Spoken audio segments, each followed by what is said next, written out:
Hello, नमस्कार. आजची press ही जी परवा पुणे पोलिसांनी खडक पोलीस स्टेशनच्या हद्दीमध्ये धर्मांतर कायद्याच्या अंतर्गत नवीन कायद्याची जी आहे 2025 प्रमाणे दाखल केला, तो दाखल करण्यात आला पवित्र नाम देवालय पंचाहूत गुरुवारपेठ येथील चर्चच्या कार्यक्रमाच्या दरम्यान. आजची प्रेस यासाठी घेण्यात आली, एक तर खोट्या आरोपाच्या बेसवर चर्च मध्ये जो कार्यक्रम चालू होता त्या कार्यक्रमामध्ये जे फादर म्हणजे धर्मगुरू असतात प्रत्येक धर्माचे, तसे ते फादर बोलत होते आणि कार्यक्रमाची रूपरेषा म्हणजे चर्चचा 141वा वाढदिवस होता. दरवर्षीप्रमाणे हा वाढदिवसाचा कार्यक्रमाचं नियोजन होतं आणि त्या नियोजनामध्ये कीर्तन, प्रवचन या गोष्टी होतात. त्याच्यामध्ये डॉक्टर पंकज देवणीकर हे ब्रिटिश नागरिकत्व घेतलेले पण फादर असलेले ते तिथे कीर्तन करत होते आणि तो कार्यक्रम संपूर्णपणे चर्चच्या म्हणजे आमच्या मिळकतीमध्ये होता, जी आमची स्वतःच्या खासगी प्रॉपर्टी, ती आमच्या स्वतःच्या मालकीची प्रॉपर्टी. आणि त्या कार्यक्रमाला संपूर्ण ख्रिश्चन समुदाय परिवार उपस्थित होता आणि दरवर्षी असतो. त्याच्यामध्ये त्या फादर जे आहेत देवणूकर यांनी एक कृष्णाजी सांगळे हे जे कवी आहेत साहित्यिक आणि नारायण वामन टिळक यांची मी पुस्तकं सुद्धा आणलेली आहे. त्या एक्लेसियाचा गीतसंग्रह आणि पवित्र शास्त्र म्हणजे बायबल, त्यांच्या धर्माची ही पुस्तकं आहेत. जसं प्रत्येक धर्मामध्ये, हिंदू धर्मामध्ये गीता असतं, तसं यांच्या धर्मामध्ये ही पुस्तकं त्यांची धार्मिक पुस्तकं आहेत. त्यातले ते कवी आणि साहित्यक वाचून दाखवतो आणि हा कार्यक्रम संपूर्णपणे ओपन होता. माईक वरनं बाहेरच्या ज्यांनी तक्रार दिलेली आहे त्यांनी कृष्णाजी नाव ऐकलं, त्यांनी मंदिर हे नाव ऐकलं आणि त्याच्यावरनं हे आमचं मंदिराचा शब्द आहे, हा आमचा हिंदू धर्मातला शब्द आहे असं करून खोटी नाहक सगळ्या ख्रिश्चन बंधू परिवारांना त्रास होईल अशा पद्धतीने तो गुन्हा दाखल केला. तो गुन्हा दाखल झाल्यानंतर नक्कीच सर्व जाती धर्माची लोक जरी असले तरी संविधान हे सर्वश्रेष्ठ आहे. त्याच्यानुसार तातडीने चर्चच्या मनोज भाऊ असतील, ट्रस्टी उमापती असतील, यांनी कोर्टाकडे धाव घेऊन त्या खोट्या तक्रारीच्या विरोधात न्यायालयाकडे दाद मागितली. त्याच्यामध्ये इंट्रीम मिळालेला आहे आणि ही चर्चची खरी बाजू सगळ्यांसमोर यायला पाहिजे. काय झालंय, येणाऱ्या 3-4 वर्षापासून प्रत्येक धर्मामध्ये काही लोक जी आहेत ती खंडणीखोर आहेत, दहशतवाद निर्माण करतात, खोट्या केसेस निर्माण करतात. त्यातले मी 3 नावं तुम्हाला सांगते ज्यांनी ही तक्रार केली. एक त्यांच्या सीसीटीव्ही फुटेज मध्ये दिसतोय तो स्वप्नील नाईक, त्याच्यानंतर ती उज्ज्वला गौड, त्याच्यानंतर तक्रार दाखल करणारा अमित भोसले जो रिक्षावाला आहे आणि 14 कोण आहे आणि घुंगुरवाला. अशी लोक आहेत. कुठेही कुणाचंही धर्मांतर चालू नव्हतं, कुठेही कुणाला जबरदस्तीने धर्म बदला म्हणत नव्हते.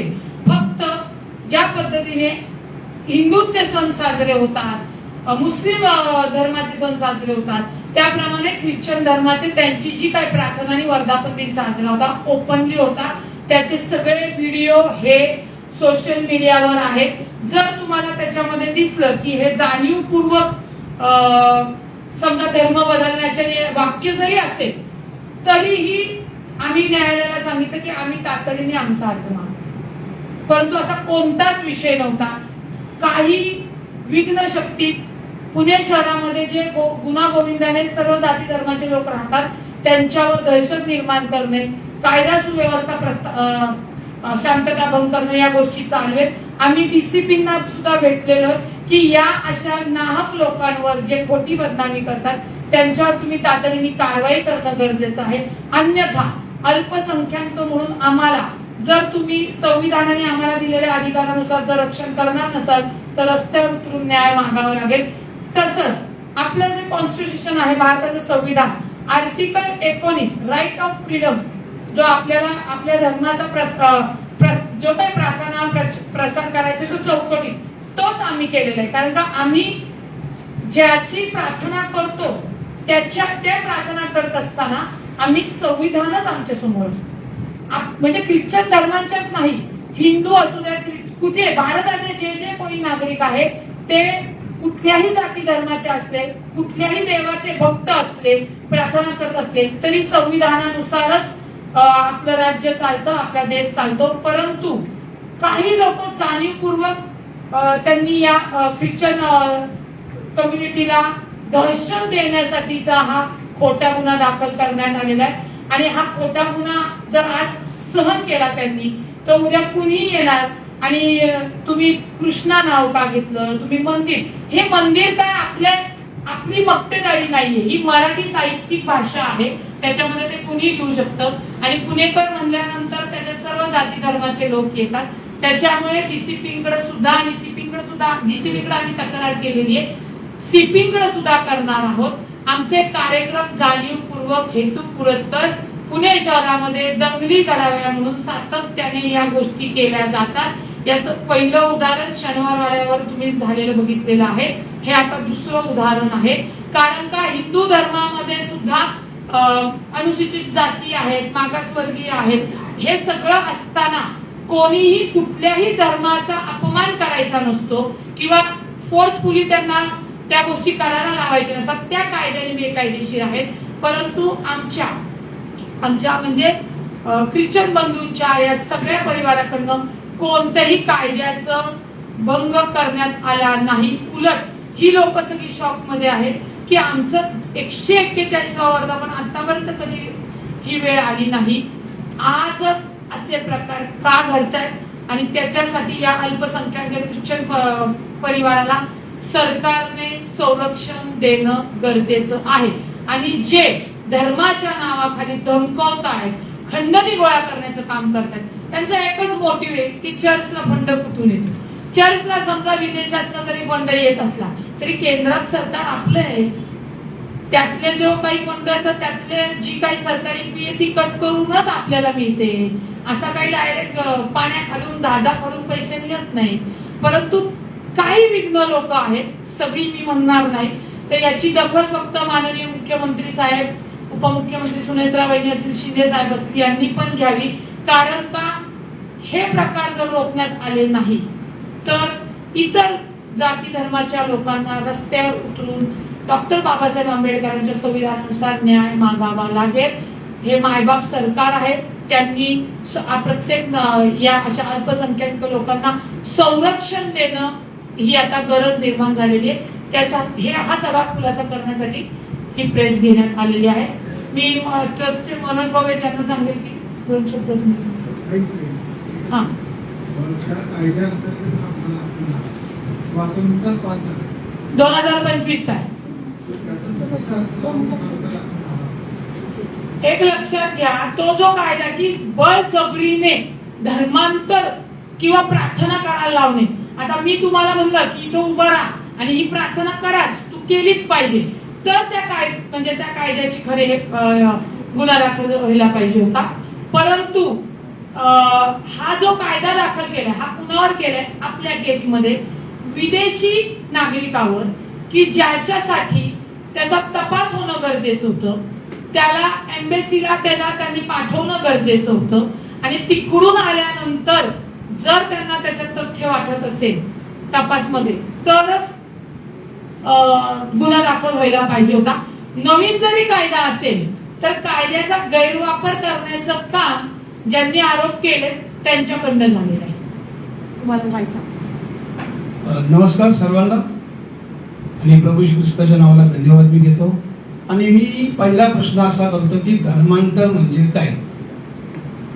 आमच्या पवित्र शास्त्राप्रमाणे आणि त्यातील सर्व काही शिक्षण दिल्यानंतर तो व्यक्ती त्याला पात्र होतो आणि ते पात्र असताना मग त्याचा बाप्तिस्मा केला जातो. आणि हा बाप्तिस्मा कोण करतं?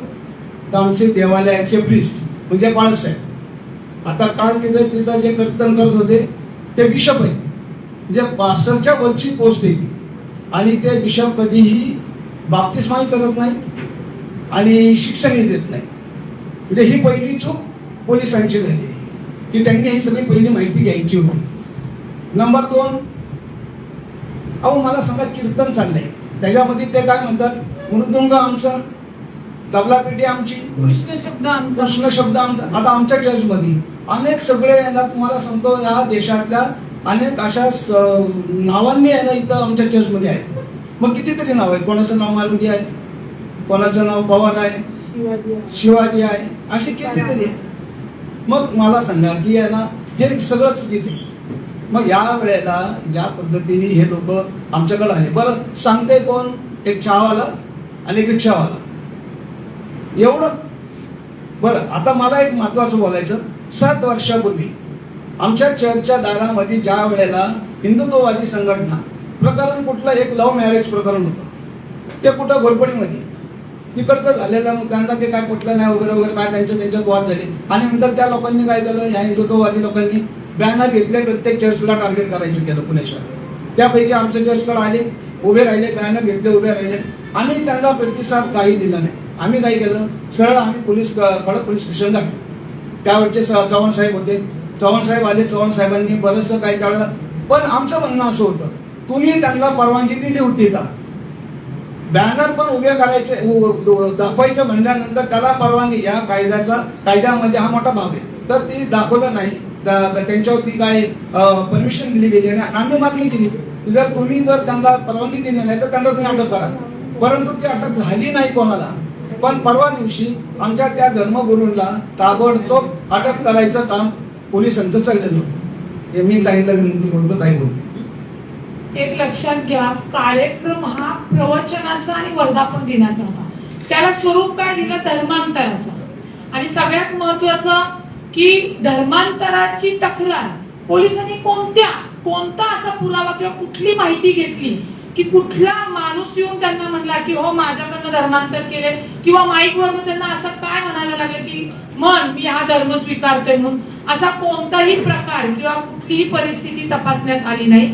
आणि आपला भारत देश स्वतंत्र झाल्यापासून या चर्चमध्ये रोज देशाचे म्हणजे चर्चमध्ये रोज सकाळी देशाचे राष्ट्रपती, पंतप्रधान, सर्व राज्यपाल अधिकारी, शेतकरी, सर्व जी काही लोक आहेत त्यांच्यासाठी प्रार्थना केली जाते. ती त्यांच्या धर्माची हे की लोकांसाठी जर आपण चांगलं मागितलं तर आपलं कल्याण होतं, असं त्यांच्या त्या धार्मिक याच्यामध्ये आहे. आणि चर्चच्या वार्षिक या वाढदिवसानिमित्त निरनिराळे सांस्कृतिक गाण्याचे 15 ऑगस्टचे सुद्धा कार्यक्रम केले जातात. आणि विशेष म्हणजे या कार्यक्रमाला मी सकाळीच उपस्थिती लावली होती. ती पण सांगते चांगली टिकली ठसठशीत लावून त्या प्रिमायसेस मध्ये गेली. आणि यांना मी तेच सांगितलं, जर तुम्हाला काही अडचण आली तर आपल्या देशात संविधान आहे, आणि प्लस मी काही म्हणून तुमची रक्षण करेल, असा माझा तो बोलण्याचा एक कार्यक्रमामध्ये झाला. मला सांगायचं आहे की ज्याला त्याला त्याचा धर्म प्रिय आहे, तो त्या चौकटीत त्याची प्रार्थना करतोय, तर मग तुम्ही त्या अल्पसंख्याक लोकांना हे दहशतीचं वातावरण निर्माण का करताय? हे कोण करताय? तर हे सो कॉल जे स्वतःला हिंदू संघटनावादी म्हणतात, मग त्यांनी दाखवावं. खरंच जर यांनी धर्मांतराचा प्रयत्न केला असेल, तसे ठोस पुरावे असतील, निश्चित गुन्हे दाखल झाले पाहिजे. परंतु कोणताही कायदा मोडलेला नसताना जाणीवपूर्वक फक्त दहशतीखाली घेण्यासाठी जर पुणे शहराचं स्वास्थ्य, कायदा सुव्यवस्था बिघडवणार असतील तर याला सर्वस्वी जबाबदार भाजप असणार आहे. कारण का सातत्याने त्यांच्याच मेधाताई असतील किंवा इतर काही असतील, विकासाचे कोणते प्रश्न घेत नाही. याच चर्चला माननीय अजितदादांनी जवळजवळ मला वाटतं किती कोटी निधी दिला, 11 लाख रुपये विकास निधी दिला होता. कारण का जेव्हा सरकार म्हणून आपण राहतो त्या सर्व जाती धर्माच्या लोकांचं म्हणजे त्या त्या कम्युनिटीच्या लोकांना तो विकास निधी दिला जातो. जेव्हा ही घटना घडली तेव्हाच त्यांनी सांगितलं की आज अजितदादा पाहिजे होते, ही वेळ आमच्यावर आली नसती. आणि हे जे कोण पोलीस आहेत, डीसीपी आहेत, त्यांनी गुन्हा दाखल, असा खोटा गुन्हा दाखल करण्याची हिंमत सुद्धा दाखवली नसती. ठीक आहे, त्यांना मी म्हणलं अजितदादा जरी नसतील, अजितदादांची माणसं तुमच्या सोबत आहेत, तुमच्या केसालाही धक्का लागणार नाही. परंतु हे अत्यंत चुकीचं आहे. पुणे पोलिसांनी सुद्धा संविधानाप्रमाणे काम केलं पाहिजे. जो कायदा तयार केलाय तो खरंच चांगल्यासाठी केलाय, पण त्याचा गैरवापर करताना सरकारमधलीच काही लोक मंडळी आपल्याला दिसत आहेत. ते चालणार नाही. कोर्टामध्ये तर आम्ही दाद मागतोच आहोत, परंतु भविष्यात सातत्याने जर अल्पसंख्याक मागासवर्गीय अनुसूचित जाती लोकांना त्रास देण्याचा प्रयत्न केला तर रस्त्यावर उतरून याचं उत्तर घेतलं जाईल आणि त्याची जबाबदारी ही सरकारची असेल. मला एक बोलायचंय. मी बोलू शकते? जेव्हा 25 डिसेंबर इतर नका काढू, आपण या मुद्द्याशी गडकरी सर तुम्ही या, तुमचं 2 मिनिटं आहे. या.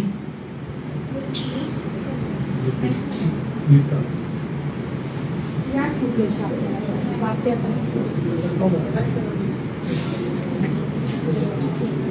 नमस्कार प्रेसर. गेले 4 दिवस पुण्यातील सामाजिक वातावरण ज्यांनी दूषित केलं त्यांच्या संदर्भात मला एवढंच सांगायचं आहे. जे काही 2 आरोप त्यांनी माननीय पोलीस खडक पोलीस डिव्हिजनला दिलेले त्यापैकी त्यांनी प्रामुख्याने एक मुद्दा मांडला, तो म्हणजे सक्तीने धर्मांतराचा प्रयत्न. तर मला त्या सर्व मित्रांना हे सांगायचं आहे ज्यांनी हे वक्तव्य केलेलं आहे, सक्ती जर करायची असतील तर आमचे कार्यक्रम हे देवालयाच्या आवारामध्ये आहे. ज्यावेळेस मनुष्य सक्ती करतो तेव्हा आडबाजूला त्याला नेलं जातं, बंद खोलीत ठेवलं जातं.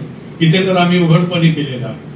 आणि जे काही कार्यक्रम आमचे त्या ठिकाणी आम्ही सादर करत आहोत, माननीय खडक पोलीस डिव्हिजन यांच्या परवानगीनं आणि सर्व प्रकारे त्यांना निवेदन देऊन त्यांची कार्यक्रम पत्रिका आमची तिथे दिल्यानंतर हे कार्यक्रम आम्ही घेतलेले आहेत. मला पोलीस बांधवांना हा प्रश्न विचारायचा आहे की आम्ही जर सर्व प्रकारे नियमांचं पालन करत होतो तर जेव्हा हे सर्व एकत्रित आले तेव्हा त्यांच्यावर जमावबंदीचा कायद्यानुसार तुम्ही गुन्हा दाखल का केला नाही? दुसरा मुद्दा असा, आमच्या आवारामध्ये ही मिळकत पवित्र नाम देवालयाची असताना त्या पटांगणामध्ये त्या लोकांनी घुसखोरी करण्याचा प्रयत्न करता कामा नये. कारण का, आणि मला पोलिसांनाही सांगायचं की मग त्यांच्यावर त्या कायद्यानुसार तुम्ही दुसरा गुन्हा त्यांच्याकडे का दाखल केला नाही? तिसरी गोष्ट, तुम्ही जर आमच्याकडे कार्यक्रम पत्रिका मागता, आमच्या कार्यक्रमाचे उद्देश विचारता, तर त्यांचं एकत्रित त्या गटाचं येणं त्यांचा उद्देश काय होता हे देखील पोलिसांनी तपासून पाहायला पाहिजे होता. तिथे पोलिसांनी थोडस आमच्या मनामध्ये ही शंका आहे की त्यांना झुकतं माप दिलं गेलं का? कारण या गोष्टी जर ते येण्यापूर्वी त्यांचा हेतू शुद्ध होता तर माझी त्यांना अशी विनंती आजही राहील, त्यावेळेस त्यांच्या हातून कृती झाली असेल, कदाचित कुणीतरी माथे पेरून सर्व प्रकारे त्यांना फिटून गेला असेल. माझी त्या जमाला आजही विनंती आहे की तुम्ही संयोजकांबरोबर एकत्रित बसा, कार्यक्रमाचे उद्देश काय होते आम्ही तुम्हाला सांगतो. चौथा जो त्यांनी त्या ठिकाणी आरोपपत्र दाखल करण्यामध्ये त्यांनी जो उल्लेख केलेला आहे त्यामध्ये जे कीर्तनकार आहेत त्यांच्यावर त्यांचा आक्षेप आहे. मुळामध्ये जे कीर्तनकार आहेत ते मूळ भारतीय आहेत हे विसरता कामा नये. त्यांचा जन्म सोलापूरचा आहे, वाई या ठिकाणी त्यांचं संपूर्ण बालपण गेलं सोलापूरमध्ये. उलट मी असं म्हणेन की आम्हा मराठी भाषिकांना त्यांचा अभिमान असला पाहिजे, अशासाठी की ते मराठी भाषेचा प्रसार आणि प्रचार करत आहेत. आणि आपल्या सरकारचं धोरण जे होतं की आताच आपण राजभाषेच्या दर्जाविषयी बोललेल्या सरकारने आपल्या सर्व प्रकारे त्यांचं त्या मराठी भाषेच्या संवर्धनासाठी ज्या काही गोष्टी करायच्या आहेत त्यासाठी आम्हाला त्यांनी सगळ्या मराठी भाषिकांना प्रवृत्त केलं होतं. मला हेच सांगणं आहे की ही व्यक्ती जर 7 समुद्रापलीकडे जाऊन ही मराठी भाषा आणि ही कीर्तनाची सर्व संगीताची जी काही शैली आहे ती जोपासत आहे तर त्या व्यक्तीला तुम्ही दोषी कसं ठरवताय? तुम्हाला तर अभिमान पाहिजे. आणि म्हणून या सर्व आरोपपत्रांचं खंडन करताना मला एक गोष्ट विशेष प्रकारे नमूद करायची आहे की जे कोणी माथे फेरून त्या ठिकाणी आलेले आहेत किंवा जे कोणी समाजकंटक त्या ठिकाणी आलेले आहेत त्यांची व्यक्तिगत चौकशी होणं गरजेचं आहे. त्यांच्या मागे असलेले कोणते वैचारिक शक्ती आहे त्या शक्तीचा सुद्धा पोलिसांनी सर्व प्रकारे शोध घेणं गरजेचं आहे. कारण जी काही पंचावटची जी काही ख्याती आहे गेली 140 वर्षाची त्याबद्दल 2च गोष्टी मी तुम्हाला सांगू इच्छितो की त्याच पंचावटच्या पवित्र भूमीमध्ये आमचे इतिहासकार स्वातंत्र्याचे सर्व प्रकारचे शिल्पकार या पुण्याच्या भूमीमध्ये, पुण्याचा सुपुत्र ज्याने स्वातंत्र्याचा सर्व प्रकारचा जयघोष घेतला असे लोकमान्य टिळक साहेब, ते परिसंवादासाठी त्याच पंचावत भूमीमध्ये आलेले आहेत. ज्ञानज्योती, क्रांतीसूर्य ज्योतिबा फुले हे सुद्धा त्या पवित्र भूमीमध्ये येऊन गेलेले आहेत. अशा सर्व थोर लोकांच्या भूमीमध्ये, ज्यांचा लौकिक सर्वत्र आहे, अशा भूमीमध्ये त्यांच्या विचारांची पायमल्ली करण्याचा प्रयत्न या आजच्या या सर्व माथेफिरूंनी केलेला आहे. पवित्र नाम देवालयाची सर्व कार्यकारिणी, पवित्र नाम देवालयाचे सर्व सभासद आणि पंचावत भूमीतील सर्व जाती धर्माचे लोक या गोष्टीचा विरोध करत आहेत आणि आम्ही याच्यावर आक्षेप नोंदवत आहे. आणि सन्माननीय पोलीस प्रशासनाला हीच विनंती करतो की प्रशासनाने यांच्यावर कठोर कारवाई करावी. त्यानंतर राहिला भाग जो त्यांनी जो त्या आमच्या वक्त्यांवर जो काय आक्षेप घेतला, त्यांची सर्व कागदपत्रांची पूर्तता आम्ही केलेली आहे, ती तपासली गेलेली आहे. आणि कोणाला शंका असेल तर त्यांनी माननीय पोलीस आयुक्तांशी संपर्क साधावा. आमच्या कुठल्याही मिळकतीवर येऊन कुठल्याही प्रकारच्या दहशतीचा प्रयत्न करू नये. सर्वत्र शांतता नांदावी आणि सर्व प्रकारे सलोख्याच्या वातावरणात पुन्हा एकदा आम्ही सर्वांनी एकत्रित राहावं हीच अपेक्षा पवित्र नाम देवालयाच्या वतीने आमची आहे. धन्यवाद. कृष्णाजी सांगळे यांनी ख्रिश्चन धर्म स्वीकारला होता. Article 19 freedom of right of फ्रीडमच्या याच्यानुसार. आणि नारायण वामन टिळक हे कवी आहेत, त्यांनी सुद्धा तो ख्रिश्चन म्हणजे त्यांची ही पुस्तक आहे, त्या पुस्तकातलं ते प्रवचन करत होते. आणि यांच्या धार्मिक पुस्तकामध्ये बायबलमध्ये या म्हणजे ते तिथे मागं लिहिलं होतं, या मंदिराचे शेवटचे वैभव पहिल्यापेक्षा श्रेष्ठ होईल असे सेनाधीश परमेश्वर म्हणतो. मी या स्थळाला शांती देईन असे सेनाधीश परमेश्वर म्हणतो. आता परमेश्वर हा शब्द हा कुठला परमेश्वर, तो मुस्लिमांचा परमेश्वर. मराठी साहित्यिक शब्द भाषा ही हिंदूंची आहे. अशा काही अडाणी लोकांनी जी काही त्याच्या समजुतीतनं हा खोटा गुन्हा दाखल करण्याचा प्रयास केलेला आहे. असो, त्याला आम्ही न्यायालयामध्ये सगळ्या गोष्टी दाखवलेल्या आहेत. परंतु पुन्हा कुठल्याही अशा या अडाणी लोकांनी आमच्या मिळकती म्हणजे चर्च इथे येऊ नये, नाहक गोंधळ घालू नये, आमच्या मिळकतीत येऊ नये आणि आमच्या लोकांवर दहशत करू नये याची विनंती आम्ही पुणे पोलीस आणि डीसीपी साहेबांना केलेली आहे.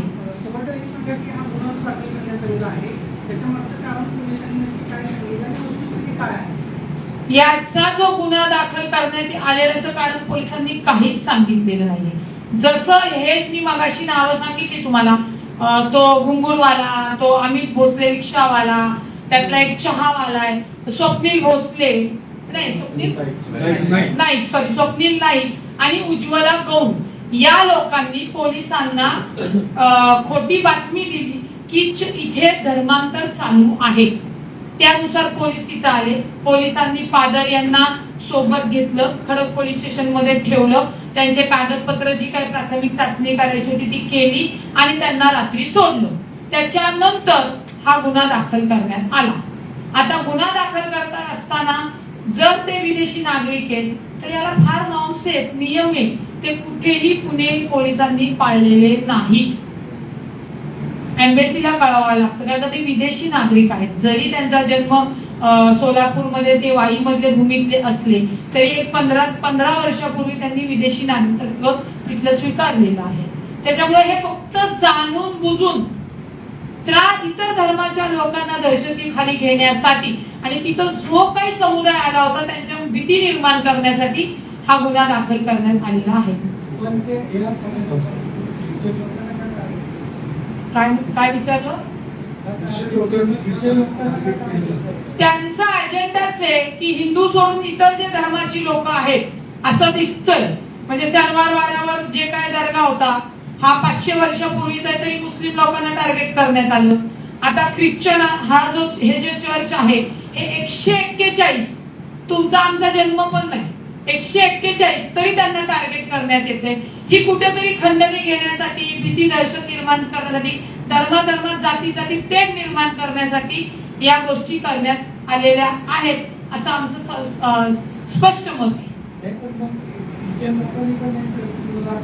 दिले ना त्यांनी या ज्या तिघं आहेत त्यांच्या विरुद्ध खडक पोलीस स्टेशनला तक्रारी अर्ज दिलेला आहे. पोलिसांनी सांगितलं की हो आम्ही तपास करतो, आम्ही करतो, आमच्यावरही तपास करणार.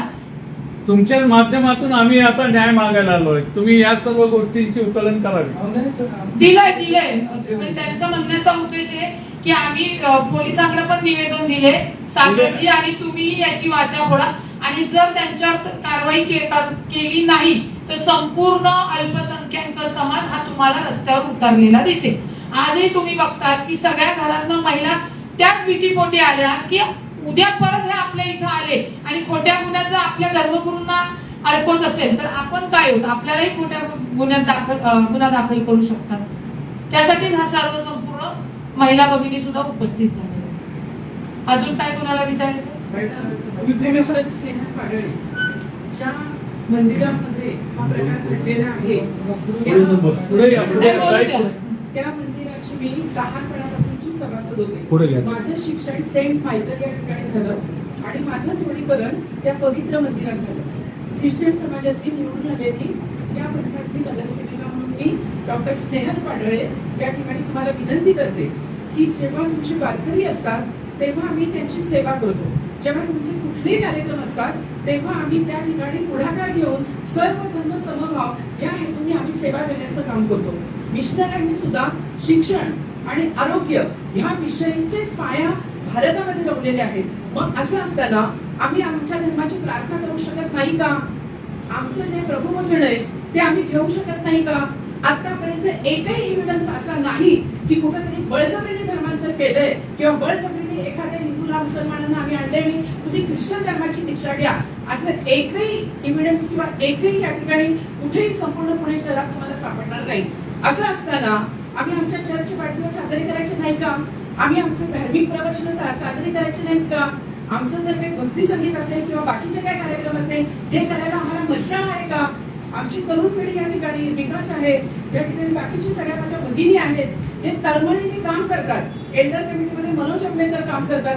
सर्व धर्मगुरू अतिशय प्रामाणिकपणाने देवाचं वचन सांगण्याचं काम करतात. एवढंच नाही रुपाली मॅडम, तर आमच्या संगीतामध्ये, उपासना संगीतामध्ये हिंदुस्थानाबद्दलची काव्य लिहिलेली आहेत. दामा टिळकांची प्रियकरी हिंदुस्थान, आमचा प्रियकरी हिंदुस्थान.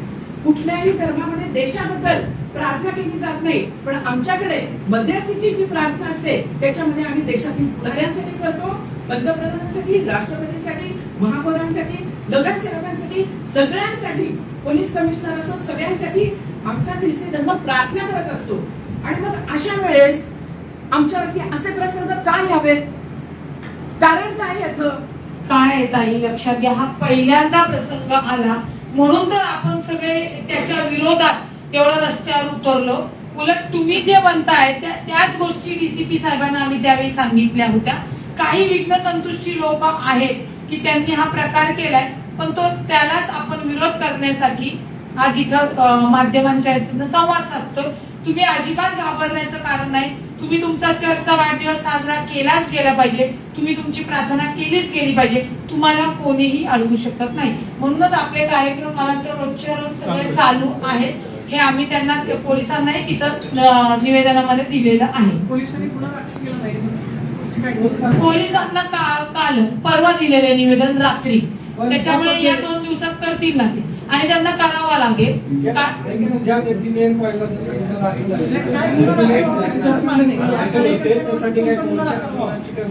जर त्या लोकांवर गुन्हा दाखल नाही केला तर आम्ही रस्त्यावर उतरणार ऑलरेडी सांगितलेलं आहे. आणि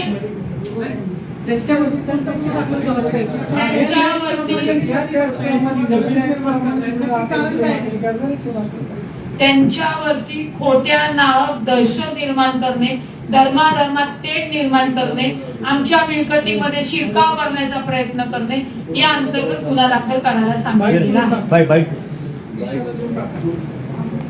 ऐका ना, त्या दिवशी त्या प्रकरणामध्ये बायबल वरती ठेवू नका, संविधान वरती ठेवू नका. संविधानावरची ते प्रचार आहे. बायबल बाजूला. बायबल बाजूला सर. हे थोडंसं.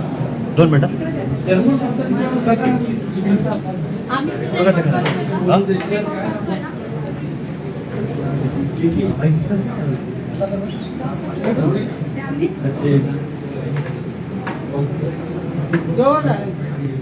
ए, जवळ या.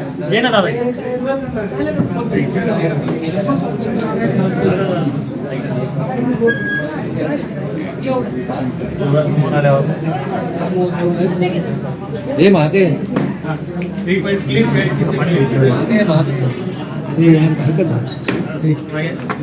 या तू महाते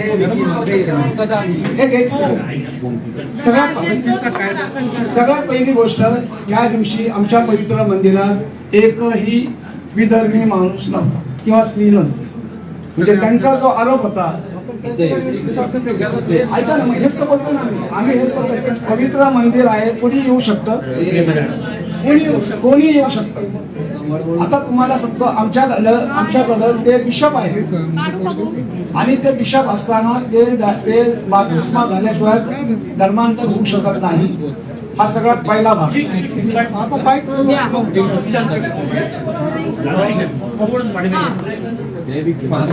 काय मागणी आहे आणि पहिला जो आहे तो एका चर्चच्या संदर्भात दाखल झाला होता. एक लक्षात घ्या, सरकारने जो नवीन गुन्हा नोटिफिकेशन केलेला आहे,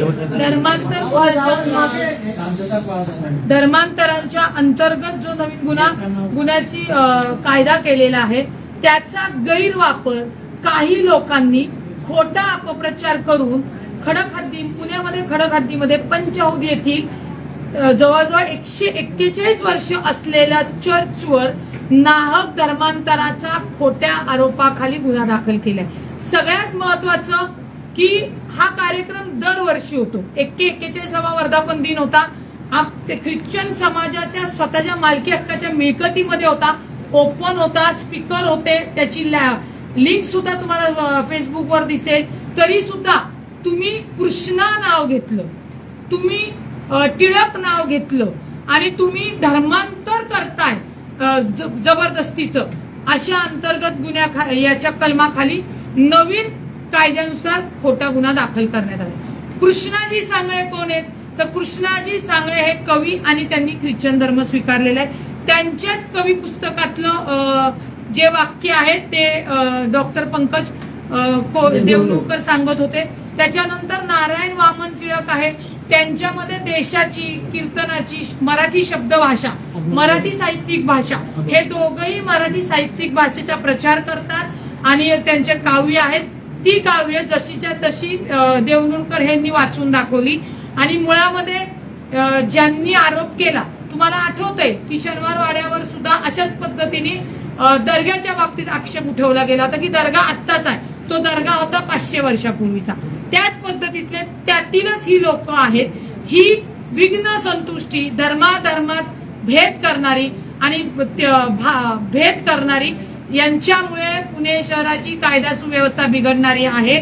त्यावेळी मुस्लिम समाजांना टार्गेट करण्यात आलं, आता ख्रिश्चन समाजाला टार्गेट करण्यात येते. ती नावं आहेत स्वप्नील नाईक.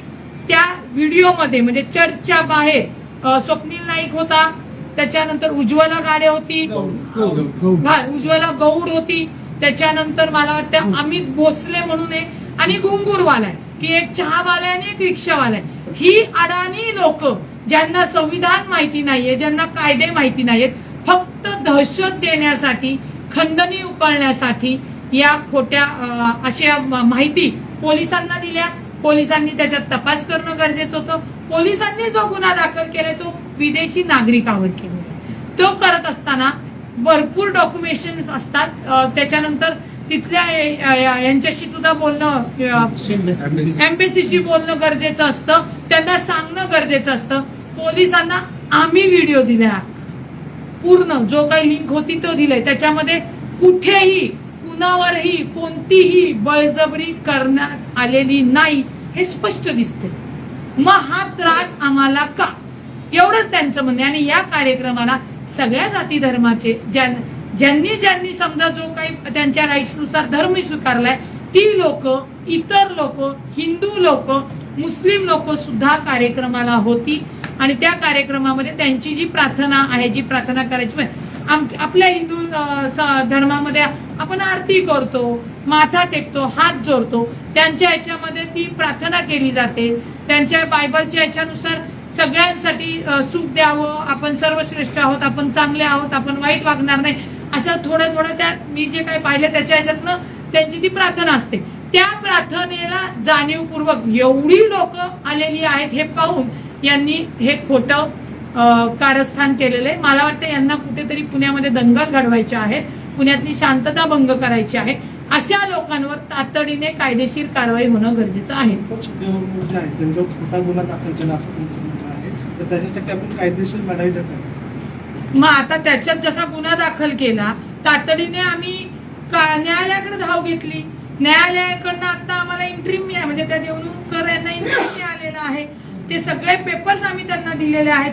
पोलिसांना आम्ही सांगितलेलं आहे. पोलीस सुद्धा कसं नुसतं ओरडलेत म्हणून सोशल मीडियावरनं गुन्हे दाखल करायला लागले, खोट्या माहितीवरनं तर गुन्हे दाखल करायला लागले, तर कायदा सुव्यवस्थेची ऐसी की तैसी होणार आहे.